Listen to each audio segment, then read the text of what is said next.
2주 동안에 걸쳐서 우리가 나눈 말씀은요, 하나님의 백성이 일상생활의 모든 순간에서 꼭 붙들고 있어야 하는 아주 중요한 교훈들에 대해서 2주 동안 말씀을 나누었죠. 돈과 염려에 대한 주제에 대한 말씀을 같이 생각했었습니다. 옛날부터 돈으로 무엇이든지 다 할 수 있다는 그 생각 때문에 돈을 주인으로 삼고 있는 사람들이 참 많았습니다. 이런 사람들이 생활 가운데서 나타나는 특징들을 가만히 살펴보면 돈을 벌기 위해서 불법과 편법들을 서슴없이 행하죠.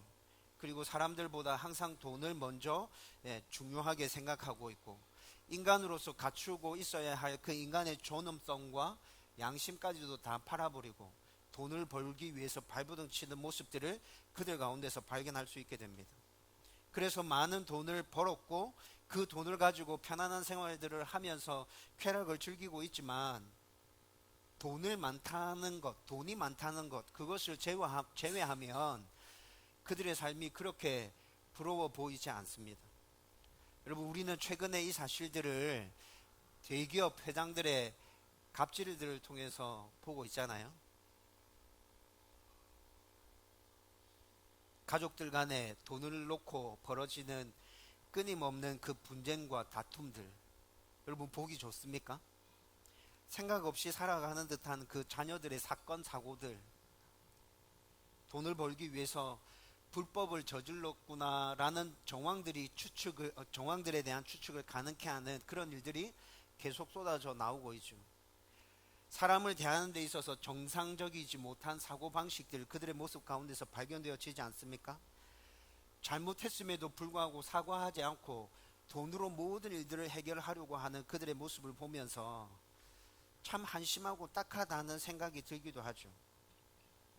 이들은 돈을 주인으로 삼아서 인간이 가지고 있어야 할 그 존엄과 인품과 인격, 이런 모든 것들이 다 사라져 버리고 그냥 돈의 지배를 받으면서 살아가고 있구나라는 모습이 그들 가운데서 그대로 보여지고 있습니다. 여러분, 그런데 더 불행한 것은 그들의 그런 모습을 보면서 우리는 비판하죠. 참 사람답지 못하다, 참 한심한 삶을 살고 있구나, 이렇게 비판하지만 한편으로 생각해보면 그들의 그런 모습을 부러워하고 있는 나 자신을 발견할 때도 많습니다. 여러분, 그래서 최근에 젊은 대학생들에게 설문조사를 했었는데, 돈을 많이 벌 수 있다면 불법을 행할 수도 있느냐, 교도소에 몇 년 있다가 다시 출소하고 다시 그 돈으로 삶을 이어갈 수 있겠느냐라고 질문했을 때 대학생들이 그럴 수 있다라고 대답을 했었죠. 여러분, 이런 모습을 보면 이 사회 전반이 돈을 주인으로 삼아서 그렇게 굴러가고 있구나라는 것들을 추측해 합니다.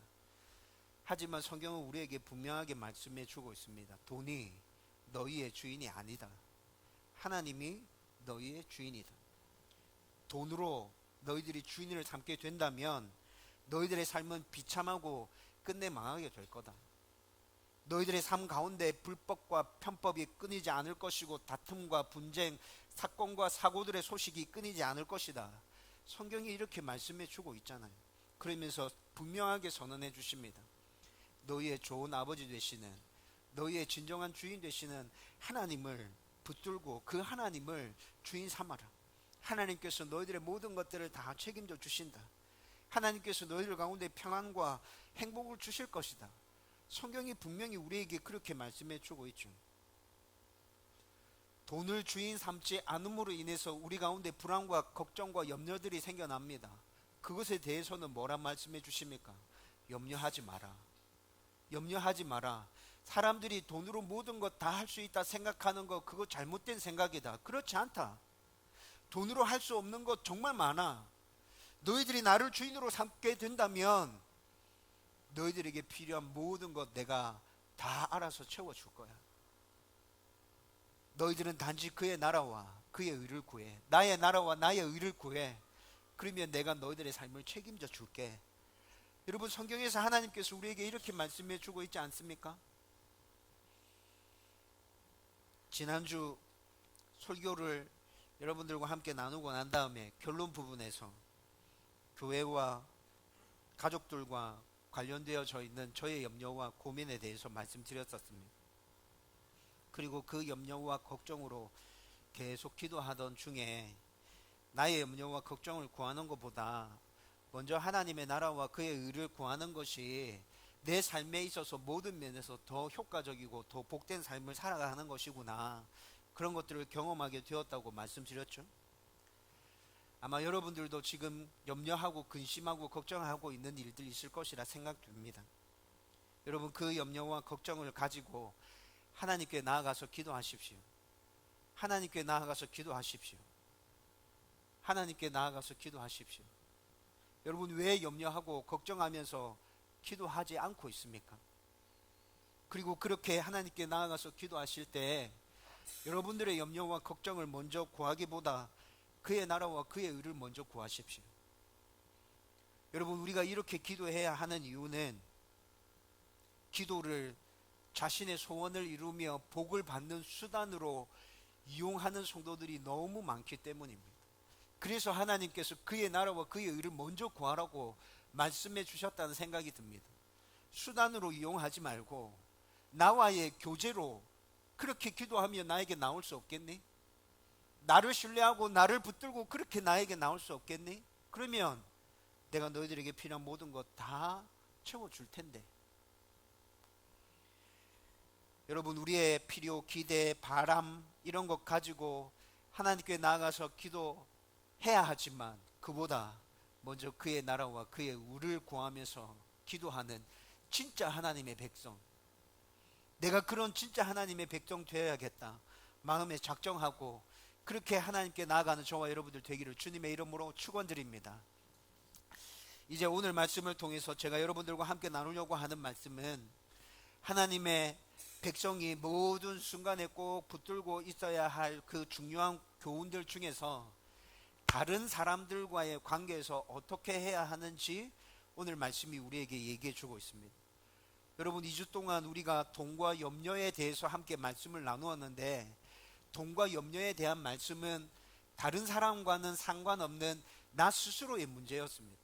나 혼자 결정하고 나 혼자 결단해서 정리하면 되는 문제였잖아요.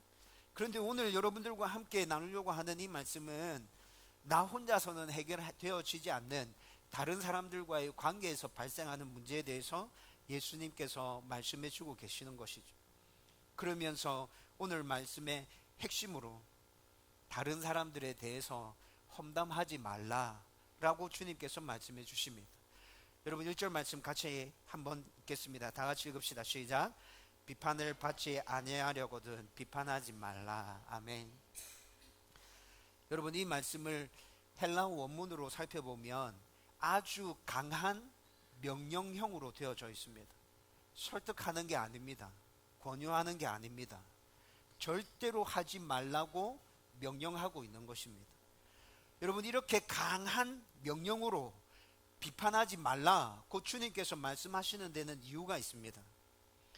여러분, 이 당시 이스라엘은 외식하는 종교 지도자들에 의해서 율법주의가 팽배해져 있었죠. 지금까지 우리가 산상수훈의 말씀을 쭉 살펴보면서 종교 지도자들이 어떻게 외식했는지 다 확인하면서 지금 여기까지 왔지 않습니까?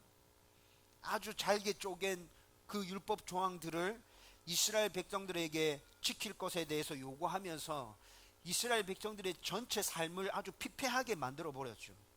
그리고 자신들은 그 율법을 잘 지키고 그 율법을 철저히 준수하고 있다고 자기들의 모습을 떠벌리면서 그들의 경건을 자랑하고 있습니다.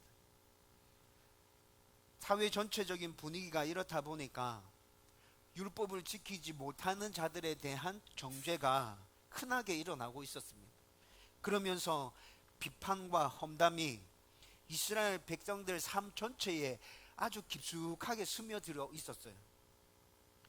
그리고 이런 비판과 험담은 건설적인 것이 아니라 상대를 깎아내리고 자신의 경건과 자신의 율법 준수를 자랑하고 드러내 보이기 위한 비판과 험담이었다는 것이죠. 그래서 예수님께서는 아주 단호하게 말씀하십니다. 이런 비판과 험담 하지 마라. 그냥 하지 말라가 아니라 아주 강한 명령형으로 절대 하면 안 된다 라고 말씀하시는 거죠. 여러분, 이 말씀을 여러분들 앞에 두고 곰곰이 한번 생각해 보십시오. 그러면 이 말씀 가운데 숨겨져 있는 또 다른 것이 보이게 될 겁니다. 이 명령은 지금 내가 잘못하고 있는 부분에 대해서, 내가 비판하고 험담하고 있는 그 부분에 대해서 회개하고 돌이키라 라고 말씀하고 있는 것이구나. 그냥 중단할 것에 대해서만 명령하고 있는 것이 아니라 회개하라고 촉구하고 있는 것이구나 라는 것들을 발견할 수 있게 될 것입니다. 여러분, 저와 여러분들의 모습을 곰곰이 한번 잘 살펴보십시오. 여러분, 우리 모습 가운데 상대에 대한 비판과 험담하는 일들이 얼마나 자주 일어나고 있습니까?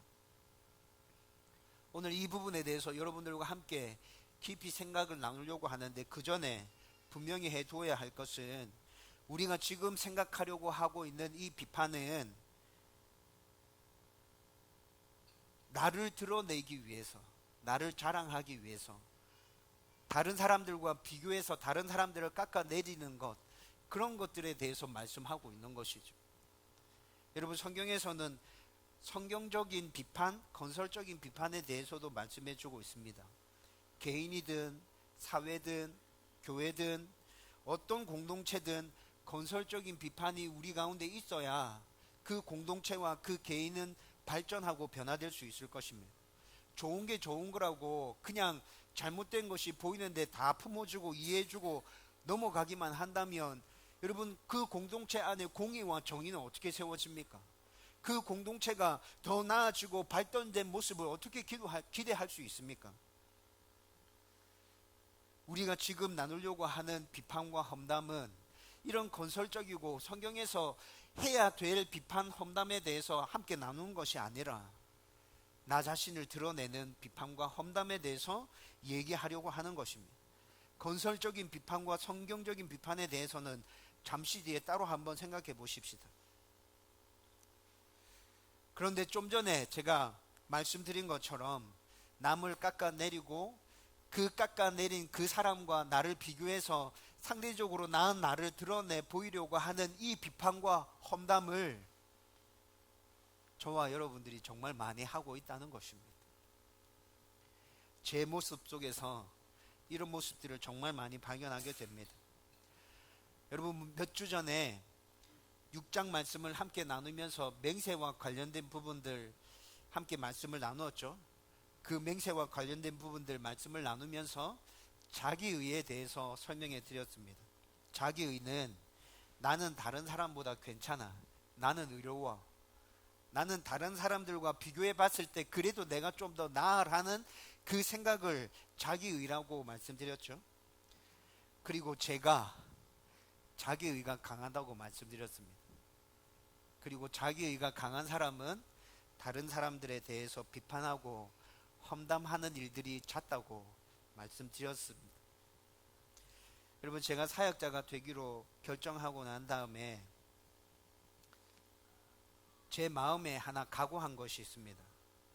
사역자가 되어서 내 평생 성도들을 섬기며 살아가야 한다면 내가 성도들을 섬기고 품어주는 일들에 있어서는 늘 마음을 열어놓고 있어야겠다.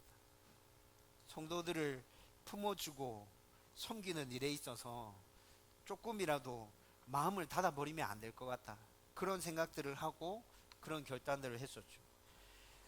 여러분, 제가 결심한 것처럼 제 사역의 초년 시절에 많은 부분들이 사역자는 그러해야 된다고 조언해 주었습니다.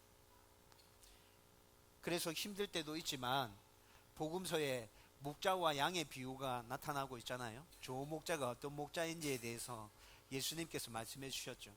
그 말씀들을 생각하면서 성도들을 잘 품어내는 그런 좋은 목자 되도록 계속 기도하고 끊임없이 노력해 가고 있습니다. 그런데 문제는 저와 같은 처지에 있다고 생각하는 그 사역자들이 잘못된 행동을 하거나 잘못된 모습을 보일 때 화가 치밀어 오른다는 것이죠.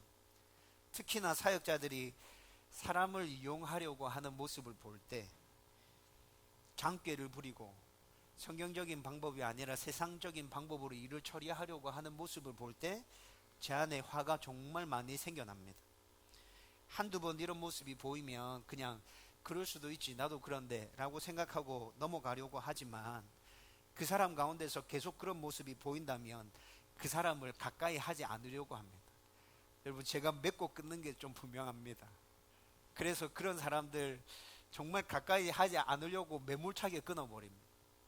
그러면서 그 사람들이 했던 그 행동들에 대해서 비판하고 험담하는 저를 자주 발견하게 되죠.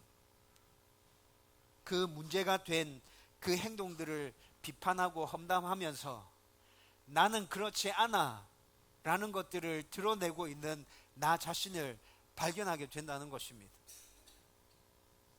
이런 저의 모습에서 겉으로 드러나는 죄는 다른 사람을 비판하고 험담하고 있다는 것이죠. 성경은 분명히 그렇게 하지 말라고 얘기하고 있잖아요. 그런데 그렇게 하고 있는 그 자체가 죄가 맞습니다. 속으로 감추어진 죄는 어떤 죄입니까? 나를 드러내려고 하는 교만함, 내가 다른 사람들에게 인정받으려고 하는 교만함, 하나님의 자리에 내가 올라앉으려고 하는 그 교만함, 그 교만함이 감추어져 있는 죄인 것이죠. 3년 전에 부목자로서 교구를 담당하면서 사역하고 있을 때 어느 날 갑자기 아침에 말씀을 묵상하고 있는 중에 하나님께서 이 문제를 터치하셨습니다. 너 안에 이런 죄가 있다. 여러분, 그때 오늘 본문의 말씀이 생각이 났고, 이 말씀을 깊이 묵상하고 나의 죄를 회개하고 비판과 험담을 하지 말아야겠다 마음이 결단하고 작정하게 되었죠.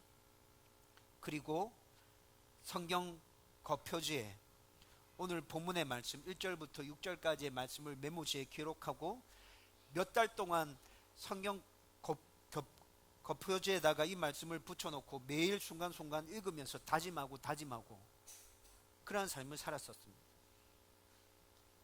그때보다 많이 좋아졌습니다. 그렇지만 여전히 지금도 비판하고 험담하고 있는 나 자신을 발견할 때 있습니다. 비판과 험담 외에도 내가 참 변화되기 힘들구나, 바뀌어지기 힘들구나 라고 생각되는 것들 몇 가지가 있거든요. 그래서 저의 이런 모습들을 보면서 사람이 변화된다는 것이 정말 어려운 일이구나 라는 것들을 깨닫게 되었습니다.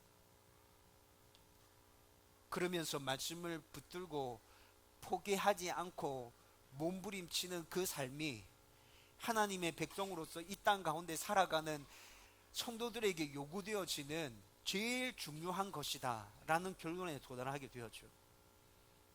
여러분, 저는 앞으로도 저와 여러분들이 변화되기 힘들다는 거 기억하면서 이 부분에 대해서 계속 강조하며 나갈 것입니다. 하나님의 말씀을 붙들고 포기하지 않고 끝까지 몸부림치며 나아가는 삶. 여러분, 그리고 또 여러분들에게 강조하고 있는 것 또 하나 더 있죠. 나 자신에 대해서 스스로 잘 살펴보아야 한다는 것 아닙니까? 나를 잘 살펴봐야 한다. 이것에 대해서도 제가 자주 여러분들에게 말씀드리고 있는 것 같습니다. 그런데 이 또한 역시 오늘 본문의 말씀을 묵상하는 가운데 깨닫게 된 것이죠. 여러분, 3절과 4절 말씀 같이 한번 읽어보십시다. 다 같이 읽겠습니다. 시작. 어찌하여 형제의 눈 속에 있는 티는 보고 내 눈 속에 있는 들보는 깨닫지 못하느냐. 보라, 내 눈 속에 있는 들보가 있는데 어찌하여 형제에게 말하기를 나로 내 눈 속에 있는 티를 빼게 하라 하겠느냐. 아멘. 여러분, 이 말씀을 또 헬라어로 쭉 살펴보면 티라고 말하고 있는 이 말은 벼의 껍질, 겨를 말하는 것입니다. 아주 작은 지푸라기를 말하고 있죠. 그리고 들보는 집을 건축할 때 사용하는 우리가 알고 있는 그 기둥이나 석가래를 말하는 것이 많습니다. 여러분, 그런데 눈 안에 겨나 지푸라기는, 작은 지푸라기는 들어갈 수 있죠. 그런데 눈 안에 석가래나 기둥은 들어갈 수 없지 않습니까? 주님께서 지금 굉장히 과장을 시켜서 이 말씀을 하고 있습니다. 그런데 이렇게 과장시켜서 말씀하고 있는 이유가 뭐겠습니까? 우리는 이 말씀의 의미를 너무 잘 알고 있습니다. 우리나라 속담에도 똥 묻은 개가 겨 묻은 개에 나무란다고. 여러분, 그것과 이 말씀이 똑같은 의미를 우리에게 말씀해 주고 있는 것이죠. 큰 잘못을 한 사람이 작은 잘못을 한 사람을 나무라는 그 부당하고 적절하지 않은 모습에 대해서 지금 말씀해 주고 있는 것 아닙니까? 여러분, 이런 모습들 우리는 지금 우리가 살아가고 있는 이 대한민국 사회 안에서 정치인들에게서 자주 볼 수 있습니다. 정권이 바뀔 때마다 예전에 자신들이 한 일은 다 잊어버리고 상대방의 잘못만을 들춰내서 부각시키려고 하는 그 어리석은 사람들이 우리나라 정치판에 왜 그렇게 많은지 모르겠습니다. 여당이든 야당이든 여러분들이 지지하는 정치인이 있겠죠. 저도 지지하는 정치인이 있습니다. 그렇지만 어느 당이든 여러분, 이런 모습을 보이고 있는 사람이라면 지지해 줄 필요가 없다 생각이 됩니다. 자기 잘못을 보지 못하고 남의 잘못만을 지적하고 있는 그 사람, 우리가 믿고 신뢰할 수 있습니까? 여러분, 정치인이든 다른 사람이든 우리가 그런 모습을 보면서 저 사람 참 옳지 못하구나, 바르지 못하구나 라고 생각하고 있다면 그 생각으로 나의 모습은 어떠한지 살펴보아야 한다는 것이죠. 내가 비판하고 험담하는 사람의 잘못된 그 행동들처럼 내가 그렇게 하고 있지는 않은지 매일매일 말씀 앞에 서서 나를 살펴보라고 주님께서 말씀하고 있습니다. 여러분, 우리가 이렇게 말씀 앞에서 나 자신을 살펴보지 않으면 어떻게 된다 말씀합니까? 2절 말씀에서 얘기하고 있잖아요. 우리가 그렇게 비판하고 우리가 그렇게 험담하는 것처럼 너도 그 비판과 그 험담을 받게 될 것이다 라고 2절에서 말씀해 주고 있죠. 여러분, 이 말씀에 대해서 깊이 묵상하고 생각하면서 제 모습은 어떻는지에 대해서 굉장히 깊이 생각하는 버릇이 생겨나게 됐습니다. 여러분, 지금도 저는 제가 잘하고 있는지, 내가 이렇게 생각하고 있는 이 부분에 대해서 다른 사람들은 나를 어떻게 보고 있는지, 말씀이 이 부분에 대해서 나에게 어떻게 말씀해 주고 있는지 정말 관심이 많습니다. 여러분들에게 때로 물어보고 싶습니다. 그런데 이런 거 물어보면 여러분들이 부담을 느낄까봐 제가 제일 편하게 물어볼 수 있는 제 집사람에게 굉장히 자주 물어봅니다. 나는 이렇게 생각하고 있는데 이 생각이 맞는 것 같나? 내 모습에서 이런 모습이 보이는데 너는 이거 어떻게 생각하는데? 앞으로도 계속 물어볼 것입니다. 여러분들에게 물어볼 때도 있을 겁니다. 여러분, 느끼고 생각하고 있는 대로 솔직하게 저에게 말씀해 주시면 됩니다. 2절에 내가 비판하고 험담하고 있다면 그대로 너도 비판받을 거고 험담을 듣게 될 거다라고 말씀하고 있죠. 그 2절 말씀을 조금 자세하게 살펴보면 비판을 이렇게 얘기합니다. 2절에서 말하고 있는 그 비판은 사사로운 것이나 별것 아닌 사소한 것까지 다 탈탈 털어서 그것들을 들추어내고 재판정에서 재판받을 때 아주 엄중하게 재판장이 선고를 내리죠. 그것과 같이 나의 모든 잘못들을 다 털어내어서 사람들이 선고하는, 재판장에서 선고하는 것처럼 나를 향하여 비판하게 될 것이라는 의미를 담은 단어가 그 비판이라는 단어입니다. 그리고 2절 말씀에서는 내가 헤아리는 대로 너도 헤아림을 받게 될 것이라 말씀하는데, 그 헤아림은 상인들이 돈을 계산하거나 물건을 헤아릴 때 손해보지 않기 위해서 굉장히 꼼꼼하고 신경 써서 하겠죠. 그런데 다른 사람들이 나를 헤아릴 때 그와 같이 너를 헤아리게 될 거야. 너의 잘못을 단 하나라도 지나치지 않기 위해서 꼼꼼하게 너를 살피면서 그렇게 너를 헤아려서 너를 비판하고 너를 험담하게 될 것이다 라고 말씀해 주고 있죠. 따라서 하나님의 백성들은 다른 사람을 향한 비판이나 험담을 그치고 항상 나 자신을 먼저 돌아보아야 한다라고 오늘 말씀이 우리에게 교훈해 주고 있는 것입니다. 여러분, 이렇게 나 자신을 돌아볼 때 우리는 무엇을 기준으로 삼아서 나를 돌아봐야 합니까? 항상 변하지 않고 항상 절대적인 하나님의 말씀을 기준 삼아야 한다는 것이죠. 여러분, 때에 따라서 변하는 가치나 내가 좋아하고 존경하는 사람을 나의 기준으로 삼으면 안 됩니다. 왜 그렇습니까? 가치는, 우리가 생각하는 그 세상을 지배하고 있는 그 가치들은 때에 따라서 변할 수 있기 때문이죠. 그리고 내가 존경하고 내가 닮고 싶은 그 사람도 실수할 때 있기 때문이죠. 그렇기 때문에 우리가 그런 것들로 기준을 삼아 버린다면 우리의 기준은 늘 흔들리게 되고 늘 불안하게 될 것입니다. 그렇기 때문에 이 땅 가운데서 살아가는 하나님의 백성은 우리의 주인이신 하나님의 말씀을 기준으로 삼아서 나의 모습이 어떠한지를 먼저 살펴보고 나의 잘못된 부분을 회개하고 그것들을 먼저 바로잡기 위해서 몸부림쳐야 한다고 주님께서 교훈해 주고 계시는 것입니다. 저와 여러분이 다른 사람을 비판하고 험담하는 것보다 하나님 앞에서 나를 먼저 바로 세우기 위해서 이렇게 몸부림친다면 저와 여러분들 가운데 놀라운 변화가 일어나게 될 것입니다. 우리의 그런 몸부림과 그런 변화들을 통해서 하나님께서 영광 받으시게 될 것입니다. 그렇게 되기를 주님의 이름으로 축원드립니다. 자, 그러면 이제 앞에서 말씀드렸던 그 성경적인 비판과 건설적인 비판은 어떤 것인지에 대해서도 우리가 한번 살펴보십시다. 성경에서 모든 비판과 책망을 금하고 있는 것은 아니기 때문에 성경에서 말하고 있는 제대로 된 비판, 건설적인 비판이 어떤 것인지 우리는 제대로 알고 나 자신을 그렇게 비판하고 또 우리 공동체를 건강하게 세우기 위해서 함께하고 있는 성도들을 그렇게 비판해야 될 때 비판하는 거 중요하겠죠. 여러분, 이렇게 비판하지 않고 이렇게 서로를 돌아봐 주지 않는다면 우리 공동체의 건강한 성장과 건강한 발전, 변화는 기대할 수 없기 때문에 그렇습니다. 성경에서 우리에게 말씀해 주고 있는 비판은 먼저 나 자신을 하나님 말씀 앞에 세워서 잘 살펴보고 끊임없이 온전한 하나님의 사람으로 변화되어지기 위해서 노력하는 그 중에 형제들의 잘못이 보인다면 사랑을 바탕에 깔고 진심으로 그가 좋은 하나님의 사람으로 변화되어지기를 소원하고 바라면서 그들의 잘못을 지적해주고 얘기해주는 것, 그 비판에 대해서 성경이 우리에게 말씀해 주고 있습니다. 여러분 5절 말씀 같이 한번 읽어보십시다. 다 같이 읽습니다. 시작. 외식하는 자여 먼저 내 눈 속에서 들보를 빼어라.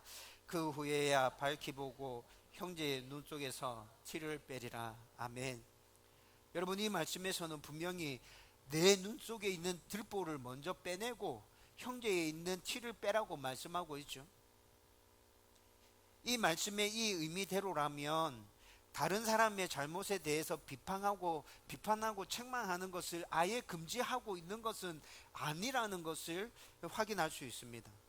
그리고 5절 말씀에서 뒷부분에 형제의 눈 속에 티를 뺄 때 밝히 보고 라고 말씀하고 있습니다. 밝히 보고 형제의 눈 속에 있는 티를 빼라고 말씀하고 있죠. 그런데 이 밝히 보고라는 이 말은 환하고 밝은 데서 제대로 잘 보라는 말이 아니라 헬라어로 살펴보면 관심을 가지고 오랫동안 지켜봐라는 말입니다. 관심을 가지고 오랫동안 지켜봐라. 여러분, 관심을 가지고 오랫동안 지켜보기 위해서는 그의 안에 그에 대한 사랑이 있어야 합니다. 사랑이 있어야 관심을 가지고 오랫동안 지켜볼 수 있겠죠. 가정에서, 직장에서, 교회에서 우리가 공동체를 이루고 살아가는 모든 현장에서 나 자신을 먼저 돌아보며 나 자신을 말씀 앞에서 살펴보며 하나님의 사람으로 서기 위한 몸부림 끊이지 않고 노력해 가야 합니다. 그리고 함께 하고 있는 그 사람들에게서 잘못된 부분이 보인다면 사랑에서 우러나오는 그 관심을 가지고 그들을 섬기며 품어주어야 합니다. 그러면서 그들의 그 잘못된 것이 내가 어떻게 얘기를 해주면 잘 이해할 수 있을까? 오해하지 않고 내가 어떻게 이야기를 해줘야 그 사람이 잘 받아들일 수 있을까? 오랫동안 기도하고 그렇게 기도한 이후에 지혜롭게 그 잘못을 지적하고 필요에 따라서 책망하고 권면하는 것. 여러분, 이것이 성경에서 말씀해 주고 있는 비판입니다. 이런 비판과 책망은 분명히 우리가 좋은 하나님의 백성으로 변화되고 발전하는 데 있어서 도움이 되겠죠. 그런데 여러분, 한번 잘 생각해 보십시오. 나와 함께 하고 있는 사람들, 가깝게 지내는 가족이라 하더라도 여러분, 이렇게 비판하고 이렇게 책망하는 거 쉽겠습니까?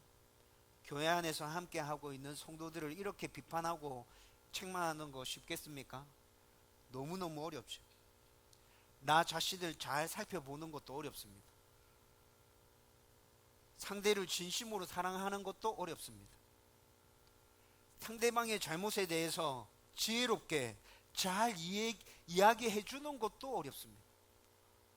올바른 비판과 책망은 이렇게 어렵고 힘든 것입니다.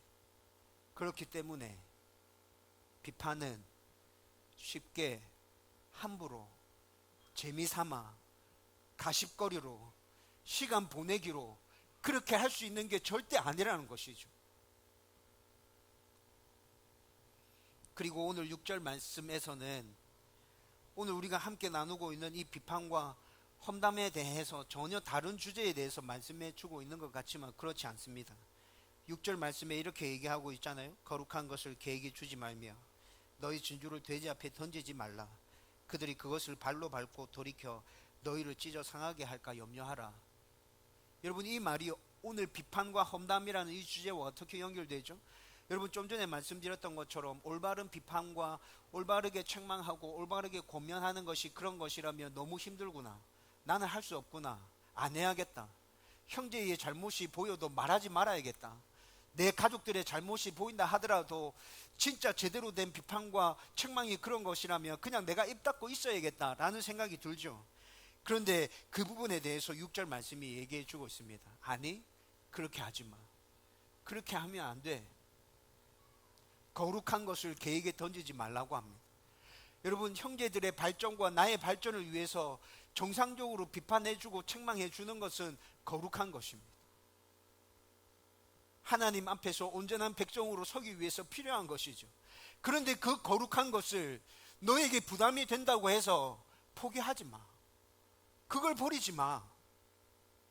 네가 만약에 그렇게 한다면 너와 그들은 죄 앞에서 갈기갈기 찢겨지게 될 거야.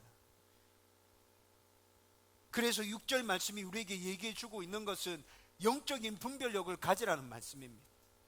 그냥 아무렇게나 비판하고 아무렇게나 책망하지 말고 영적인 분별력을 가져서 거룩한 것을 아무런 필요 없이 대하는 그 개에게나 돼지에게나 던지지 말고 너의 형제들에게, 함께 세워져 가야 할 너의 형제들에게 그 거룩한 것들을 합당하게 행해야 돼 라고 말씀해 주고 있는 것이죠. 여러분, 저와 여러분들이 사람들을, 함께하고 있는 공동체에 있는 그 형제 자매들을 합당하게 비판하고 책망하는 것 어렵고 힘들지만, 여러분, 우리가 하나님의 말씀을 붙들고 몸부림치고 있다면, 그 앞에서 깨어 기도하고 있다면 어떻게 비판해야 할지, 어떻게 책망해야 할지 하나님께서 우리에게 지혜 주실 것입니다. 지혜롭게 말할 수 있게 해주실 겁니다. 우리가 그렇게 기도하는 가운데 형제를 위해서 비판하고 책망했을 때 그 형제도 그 비판과 그 책망을 받아들일 수 있도록 하나님께서 역사해 주실 것입니다. 여러분, 우리는 이렇게 함께 건강한 공동체로 자라가야 합니다. 하나님 백성답게 세워져 가야 하는 것입니다. 저와 여러분들 가운데 이런 은혜가 넘쳐나게 되기를 주님의 이름으로 축원드립니다. 이제 말씀을 정리하려고 합니다. 친한 사람들과 함께 모여서 이런저런 얘기들 막 나누다 보면 특정 사람에 대한 비판과 험담으로 이루어질 때가 많은 것 우리가 늘 경험하고 있지 않습니까? 여러분, 앞으로도 우리는 이렇게 할 것입니다. 그냥 편한 사람들과 함께 앉아서 이런저런 얘기를 막 하다 보면 나도 모르는 사이에 누군가에 대해서 비판하고 험담하고 있을 때 있을 겁니다. 여러분, 그때 내가 똑같은 비판과 험담을 받게 될 것이라는 생각을 여러분 가슴 속에 새기고 다시 떠올리십시오. 그 사람을 깎아내리며 나를 드러내려고 하는 그것이 무엇인지 나 자신을 자세히 살펴보면서 나의 교만이 어떤 것인지 발견해 보십시오.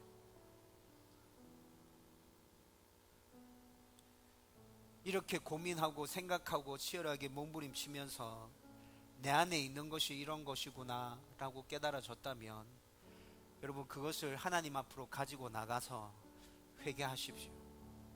하나님, 제가 이런 사람입니다. 하나님, 제 안에 이런 것이 있었습니다.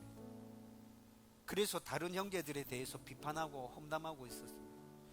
하나님 용서해 주십시오. 그렇게 솔직하게 하나님 앞에 서십시오. 하나님 앞에서 회복을 구하십시오. 치유를 구하십시오. 하나님께서 여러분들을 만져주실 것입니다. 여러분, 이런 일들은 우리의 삶 가운데서 한두 번 있고 끝날 일이 아닙니다. 여러분, 한두 번 이런 일들을 하고 나면 여러분들이 좋아질 것이라고 기대하십니까? 아니요, 절대 그렇지 않습니다. 여러분, 우리가 이 땅에 발을 딛고 살아가는 우리의 삶 가운데서 계속 일어나야 되는 일들입니다. 주님께서 나를 부르시는 그날까지 우리는 이 일들을 몸부림치면서 살아가야 한다는 것이죠. 그리고 내가 속한 공동체가 건강하게 서기 위해서 영적 분별력들을 가지고 사랑에서 비롯되어지는 그 관심과 지혜를 바탕으로 해서 서로 비판하고 책망해 주어야 합니다. 힘들고 어렵지만 우리가 이렇게 할 때 다음 교회는 주 앞에서 건강하게 세워지는 것입니다. 다음 교회뿐만이 아니라 여러분들이 하나님 앞에서 건강하게 서는 것입니다. 저와 여러분이 말씀을 기준으로 나의 모습을 살펴보고 나의 잘못을 먼저 바로잡고 사랑의 마음으로 서로의 잘못을 성경의 가르침에 따라서 건전하게 비판하고 책망함으로 하나님의 사람으로 온전하게 세워져 가는 은혜와 복이 넘쳐나게 되기를 주님의 이름으로 축원합니다.